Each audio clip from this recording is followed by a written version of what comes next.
Terima kasih kepada moderator yang sudah memberikan waktu kepada saya untuk menjadi pemateri ketiga pada hari ini. Yang terhormat tentu keynote speaker yang saya banggakan, Bapak Haji Rofiqul Umam Ahmad SH, MH, Wasekjen MUI Pusat, Sekretaris Ganas Anar MUI Pusat. Ucapan yang tidak terhingga terima kasih saya atas bersedianya Pak Kiai yang saya banggakan menjadi keynote speaker pada hari ini. Kemudian yang kami banggakan Dr. Kiai Haji Amiruddin MAG sebagai Ketua Umum MUI Kota Bandar Lampung yang selalu memberi arahan dan binaan terhadap gerakan nasional organisasi Ganas Anar MUI Kota Bandar Lampung. Dan tentu yang saya sangat hormati Bapak Brigjen Pol Dr. Andes Wayan MSI, Kepala BNNP Lampung, yang alhamdulillah Pak kita belum pernah silaturahim, mohon maaf karena situasi COVID. Kami sebelumnya sangat mesra dengan BNN, tetapi mohon maaf untuk kali ini belum bisa silaturahim kepada Bapak Jenderal. Mudah-mudahan insya Allah nanti lain waktu ada kesempatan kami akan silaturahim kepada Bapak. Kemudian kepada Pak Kombes Pol Yan Budijaya yang pada hari ini diwakili oleh Kasat Narkoba Ibu Bu Lilia Yosidia SH ya Pak Ibu. Terima kasih banyak Ibu atas kesediaannya sudah menjadi pembicara kami pada hari ini. Dan tentu kesayangan saya ini adik saya Andika Mahesa yang seorang artis musisi nasional yang selalu down to earth, yang siap selalu mendampingi Ganas Anar dalam pergerakan-pergerakannya di masyarakat untuk mensupport dalam mencegah bahaya narkoba di masyarakat. Baiklah, hari ini saya hanya sedikit sharing tentang, karena saya seorang dokter, maka saya akan menyampaikan beberapa hal tentang bagaimana dampak narkoba sendiri terhadap kesehatan di masyarakat. Kenapa narkoba menjadi musuh bagi seluruh bangsa, seluruh negara. Narkoba sendiri untuk Indonesia, kepeduliannya tentu bukan hanya alat-alat negara seperti BNN ataupun kepolisian. Ini harus menjadi peduli seluruh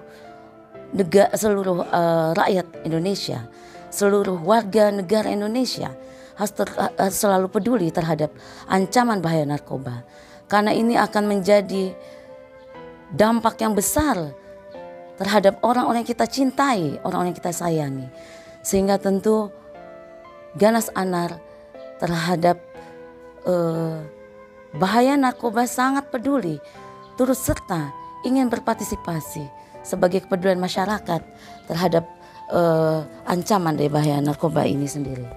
Adapun narkotika, psikotropika dan zat adiktif secara medis bila dikonsumtif berlebihan dan dalam jangka waktu yang panjang, apa yang akan terjadi di dalam sistem tubuh kita? Yaitu akan terjadi kerusakan di sistem otak, sistem tubuh, sehingga berdampak apa? Terjadi gangguan kerja saraf otak yang hebat, yang berupa terjadi perubahan proses berpikir, gangguan perasaan dan gangguan perilaku.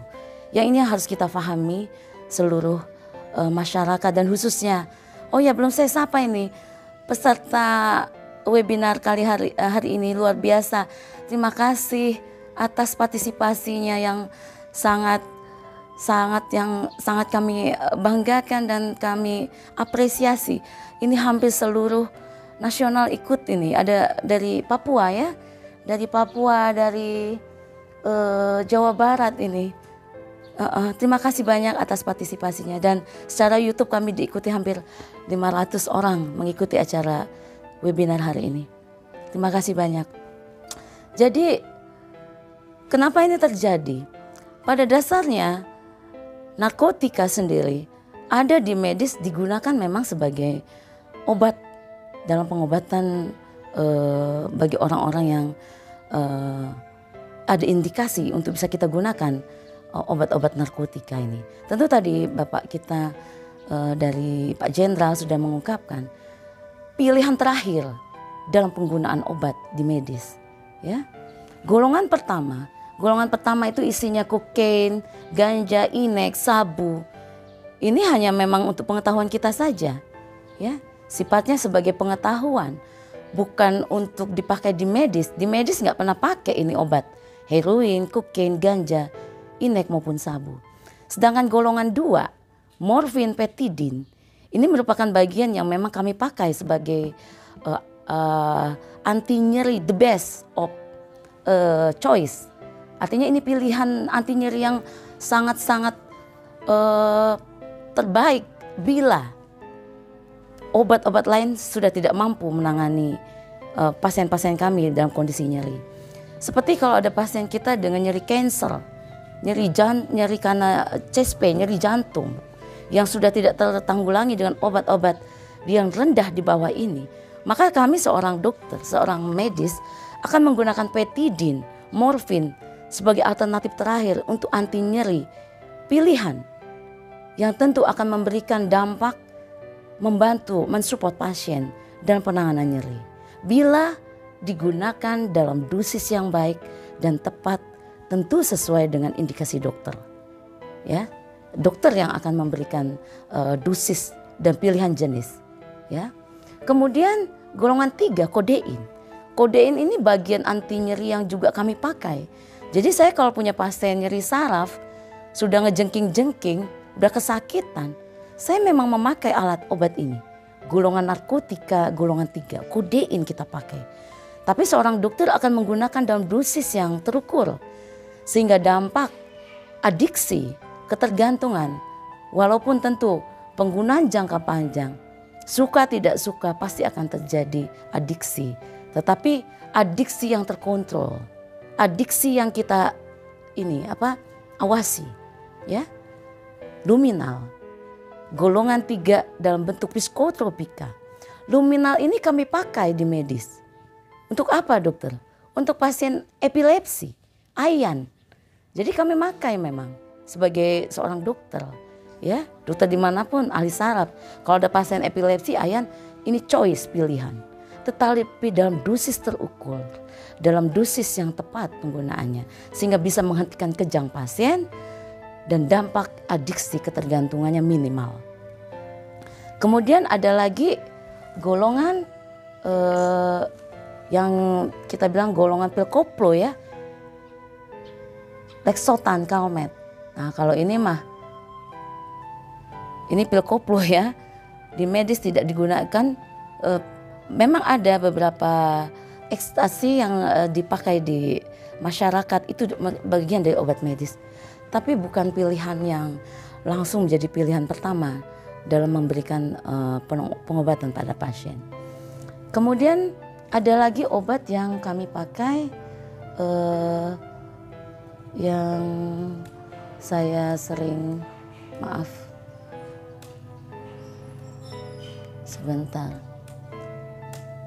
ketamin.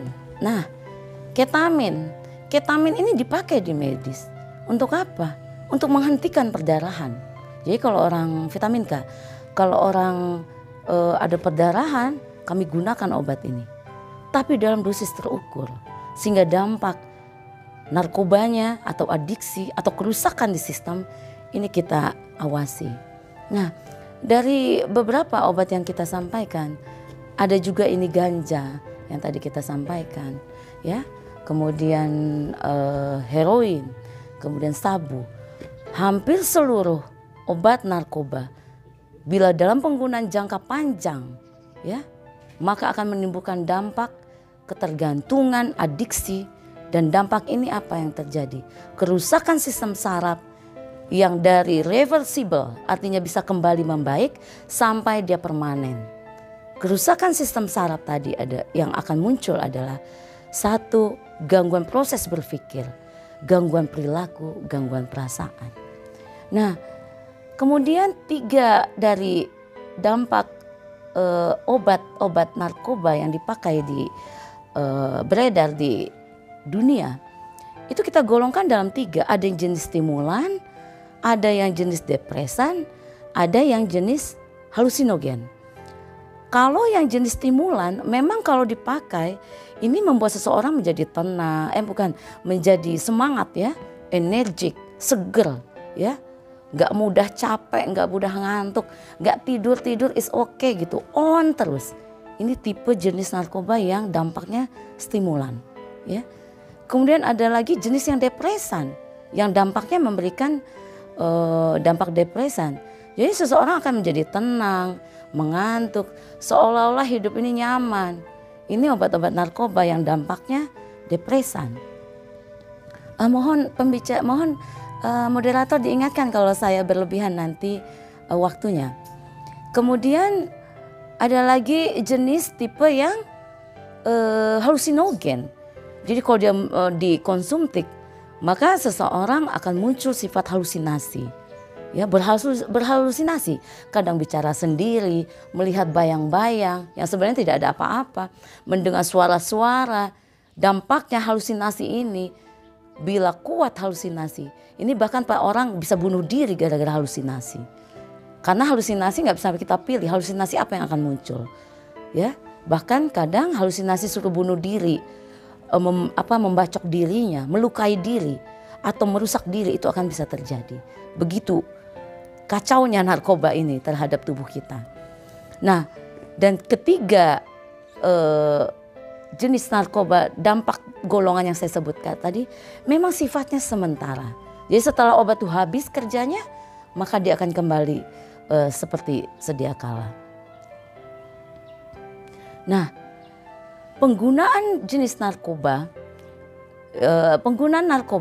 narkoba sendiri ini yang berlebihan ya. Ini memang mengandung zat kimia yang dapat berikatan dengan reseptor di otak. Ya, reseptor yang ada di otak dan di tubuh. Reseptor itu apa maksudnya? Yang menangkap. Ya, jadi zat aktif narkoba masuk ke sistem otak, sistem tubuh, ada zat yang aktif yang akan menangkap. Namanya reseptor.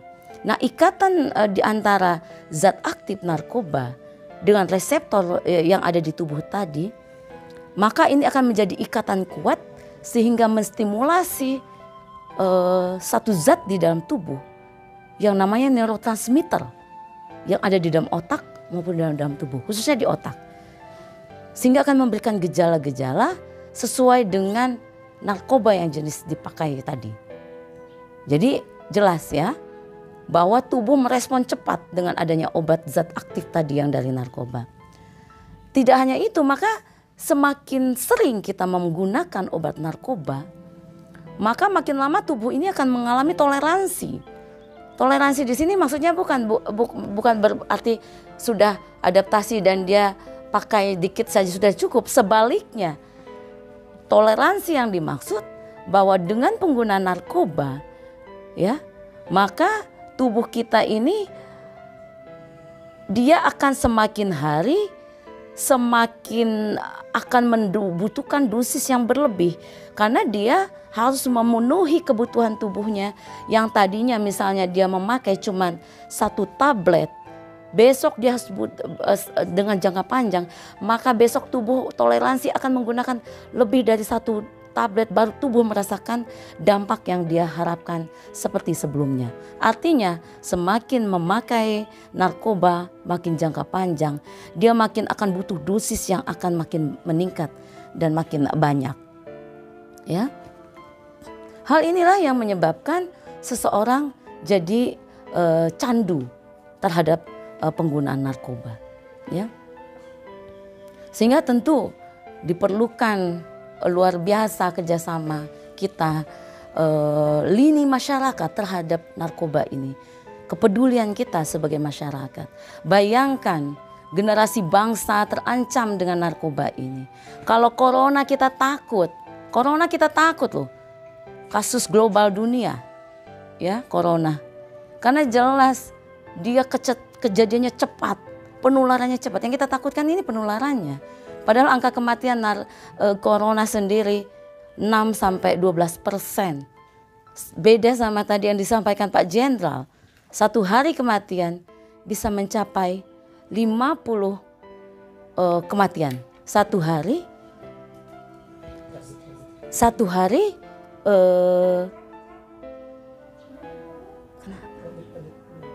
hari kematian gara-gara narkoba bisa 50 terjadi pada masyarakat kita.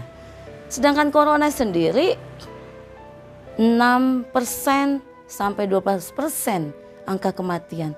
Tapi kita takutnya luar biasa. Kenapa? Karena memang dampak penularannya dahsyat, cepat dia. Nah, padahal bahayanya tentu nggak bisa diremehkan narkoba dibandingkan corona. Kalau corona sendiri dia menyebabkan kematian yang saya bilang persentasinya tadi 6 sampai 12%. Tapi kenapa kita takut? Karena dampak penularannya dahsyat, cepat, ya. Sedangkan narkoba sendiri memang tidak terlihat dia, tapi pelan-pelan membuat generasi bangsa kita hancur, rusak otak. Apa yang terjadi? 4 dampak. 1, terjadinya kebodohan. Yang kedua, anak-anak kita bisa dalam proses berpikir kacau, gila. Yang ketiga, dampak dari narkoba, bodoh, gila, rusak masa depan.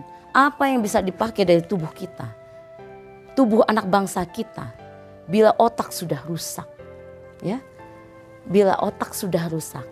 Sehingga PR kita bersama bahwa narkoba merupakan musuh bangsa, musuh orang tua, musuh keluarga, musuh guru, musuh anak remaja, musuh BNN, musuh kepolisian, musuh rakyat, seluruh rakyat Indonesia.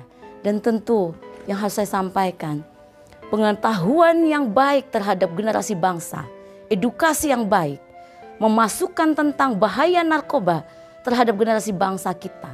Itu adalah salah satu poin penting dalam memutus rantai penularan narkoba. Sehingga bila anak-anak generasi bangsa kita mendapat masukan pengetahuan apa bahaya narkoba, maka saya yakin generasi bangsa tidak mau didekati narkoba dan tidak mau mendekati narkoba. Kenapa? Bayarannya mahal, rusak otak, putus masa depan, gila, sakit jiwa, rusak masa depan, masuk penjara. Tidak ada anak generasi bangsa narkoba yang berkualitas. Nah, jadi mungkin itu sedikit dari saya. Kita akan banyak diskusi nanti masalah dampak narkoba di sisi medis, dan saya mengajak seluruh lini bangsa. Saya sebenarnya Bapak Jenderal, Ibu Lilia, Bapak Kiai Rofikul, Pak Kiai Amiruddin, dan Dek Andika sangat berharap sekali kami Ganas Anar jadikan masalah narkoba kurikulum nasional di pendidikan kita.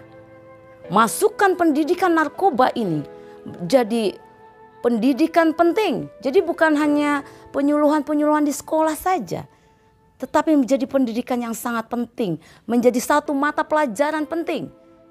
Ya, sehingga anak-anak kita tahu bahaya, sehingga mereka kita harapkan bersama dari diri mereka membentengi diri karena tahu bahwa begitu besar bahaya narkoba terhadap masa depan mereka dan masa depan bangsa.